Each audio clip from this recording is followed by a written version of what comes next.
Ferrari is hitting the track in Barcelona with Hamilton and Leclerc. First comparison of the two on the track, testing Pirelli tires for 2026. Audi is going to build a factory in England, and we found this out through LinkedIn. The FIA is tightening the grip on flexible wings. Do you remember this topic? And we already have a technical issue before the first car hits the track this year. Mercedes sends a warning to Valtteri Bottas. You can forget about the calendar with your butt hanging out, but if you want to keep the mullet, go ahead. Cadillac keeps hiring and steals a director from Haas. And Max Verstappen buys a $42 million jet. It looks like the bonus for the fourth championship has dropped. Friday, February 7, 2025. We're here for the news on Formula One and Motorsport this week. So, sit down so we can talk about everything.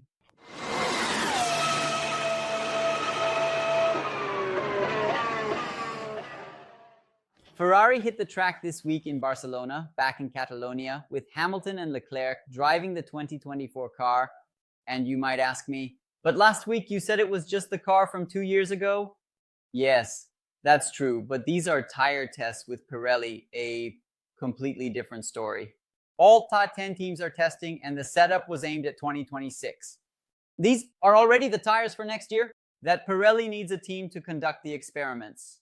So, this Ferrari car isn't exactly the 2024 model. It has an aerodynamic setup that tries to reproduce what the cars will be like in 2026. The sessions were conducted in Barcelona at Pirelli's request, precisely because it's one of the tracks that puts the most demand on the rubber, with higher lateral acceleration and many medium to high-speed corners. Over there, McLaren was also present, with Oscar Piastri driving the MCL60, the 2023 car. Yes, in a setup, with the car from 2 years ago. Leclerc completed 74 laps and clocked a time of 1:14.971.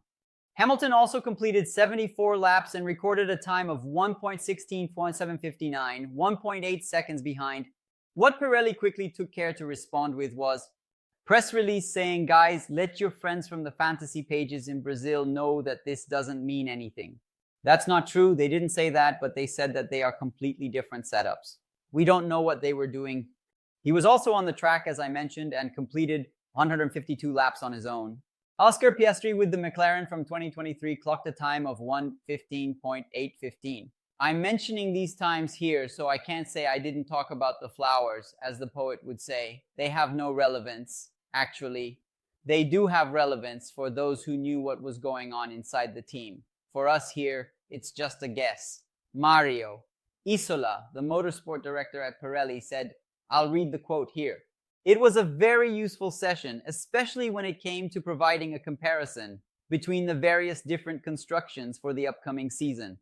Well as experimenting with some harder compounds in the E range, he continued, the Barcelona circuit is known as one of the most demanding for tires in terms of energy exerted and degradation. So, the information we've gathered over these 2 busy days will be very important for the future development of the next generation of tires. It's clear that for Hamilton arriving at Ferrari, it's important to have another day on the track getting to know the steering wheel because he can already work on the customization and driving position, the conversation with his new engineers and so on. So yes, it doesn't mean anything, but yes, it also serves some purposes, especially for him who's just arriving. We found out through LinkedIn, we posted this early this Friday on Instagram, a tip from someone very well positioned over in Europe who told us that Audi is hiring professionals, people in aerodynamics, CFD, performance management software, chassis, a whole range of things. In fact, if you're interested, go to Audi's LinkedIn and apply your resume. It's a move from Audi Barra. Sauber Das is still saving this year to take the factory for the UK, at least part of it.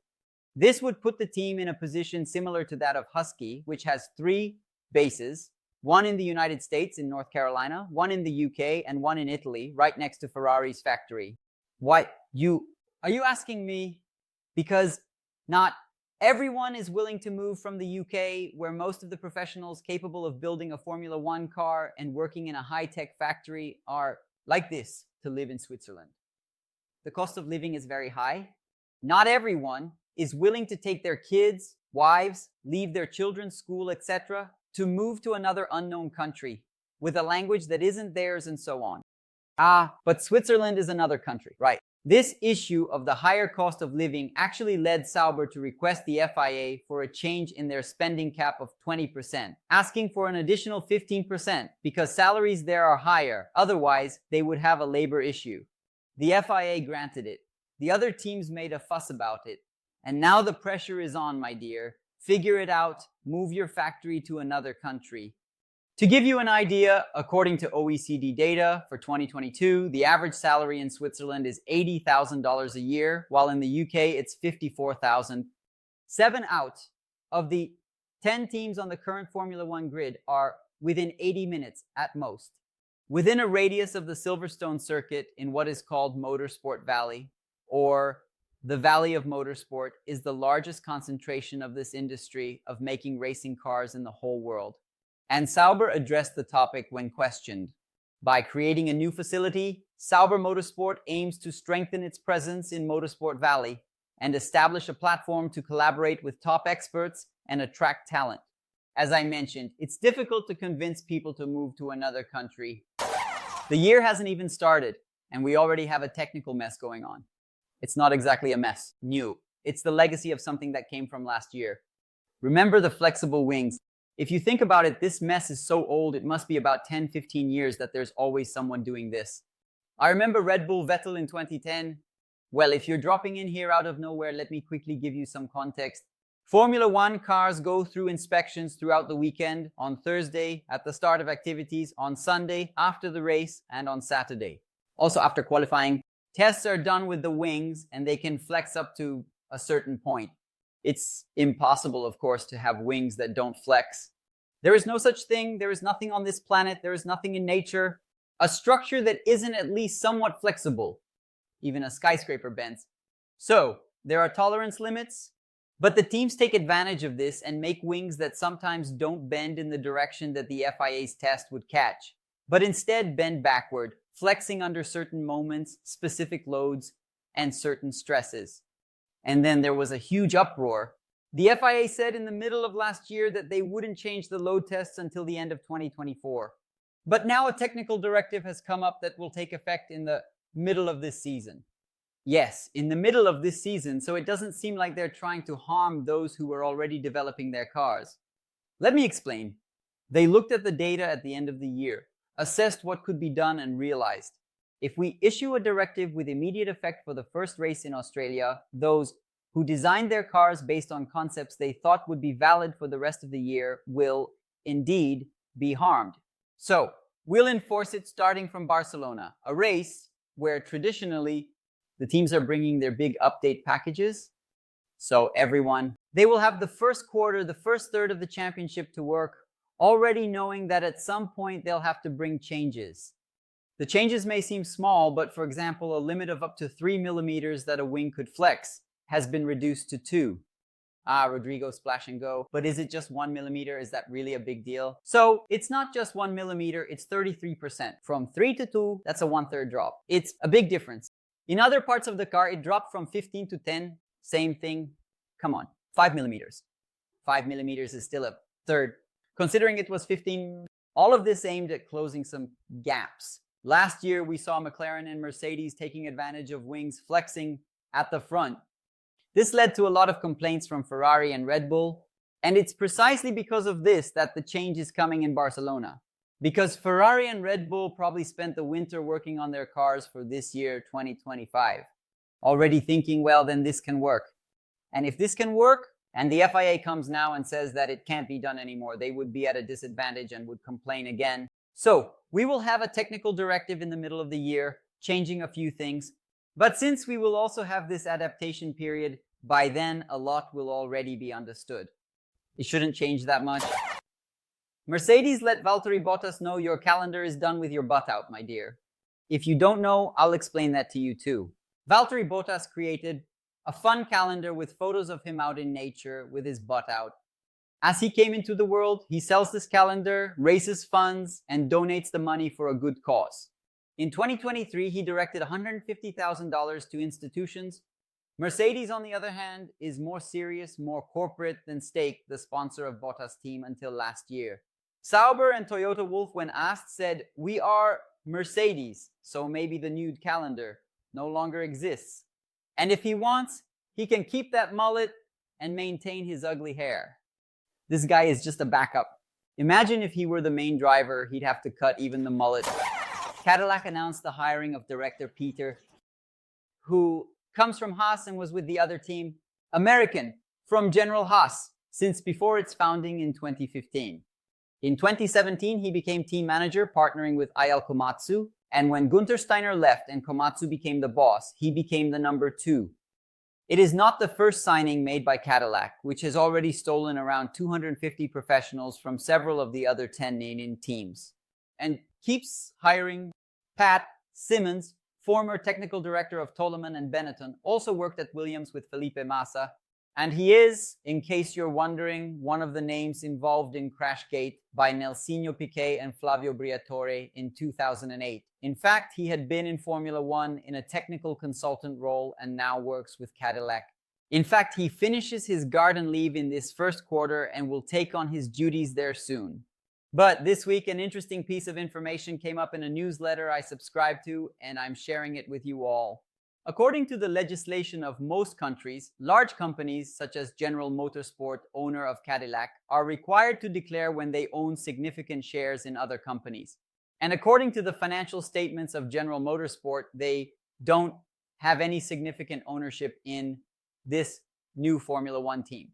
What has left a lot of people scratching their heads and wondering how far this goes? Is General Motorsport Cadillac's commitment to effective real?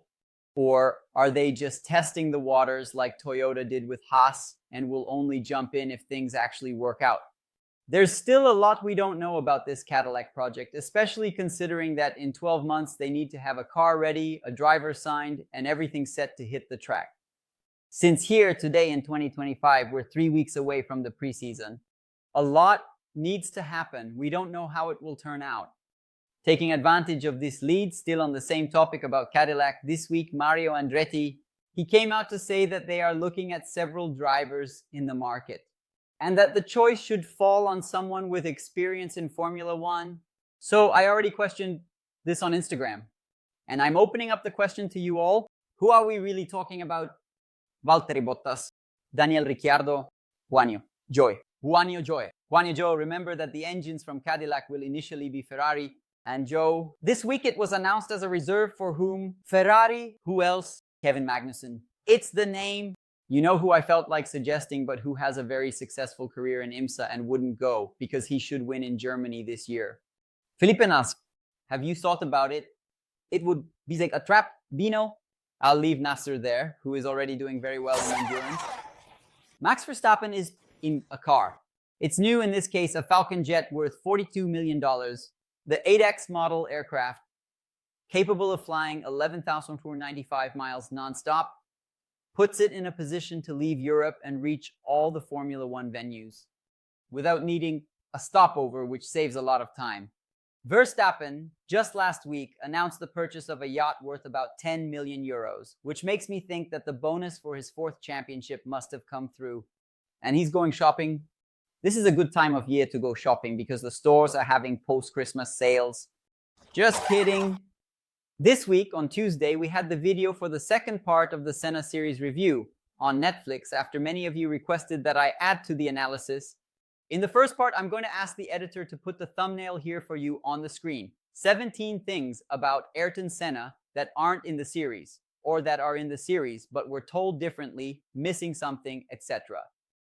This Monday, I brought 11 more observations after a flood of emails and DMs that I received on Twitter and Instagram. I think you all like the topic. The video is still doing really well. On Wednesday, a little big story about when Eddie Jordan had the audacity to ask a sponsor who hadn't even joined his team yet, just to go there and change the color, and the sponsor agreed. Links down below in the description. In the last 2 Sundays, we had extra videos here, publishing half and half of the interview with Formula One photojournalist Keith Sutton, who was and appears in the Netflix series Ayrton Senna's personal photographer at the beginning of his career. Well, this Sunday we will also have a special program. 2 weeks ago I went to Campos de Jordão, to the 𝘾𝙤𝙢 Museum, which has a fabulous collection, a true international level of cars. I made a ton of content over there and you guys are definitely going to enjoy watching it. Each crying machine, all good. So leave a like, it's free, it doesn't cost anything, and it really helps the channel. Break it down for me, break it down for us, and of course, don't forget to share your hype with us too. This new tool, from YouTube is for you to show the algorithm that you like our videos, that you appreciate our work. And so we keep growing at a gallop, just like we've been doing in the last quarter. To make sure you don't miss anything, here are the handles for our social media: Instagram, Twitter, Threads, and TikTok. And there's also my personal Instagram, Rodrigo Splash and Go, where you can see behind the scenes things I'm doing and where I'm going, producing content and so on. Last but not least, to make sure you don't miss anything, we also have our notification channels on Telegram and WhatsApp, where you can join and start receiving an automatic message as soon as I publish anything. And when I say anything, in the year 2024, there were 880 new materials published here for you. All good. So, since it's Friday, you already know. Thanks, take care, it's Friday, and stay safe.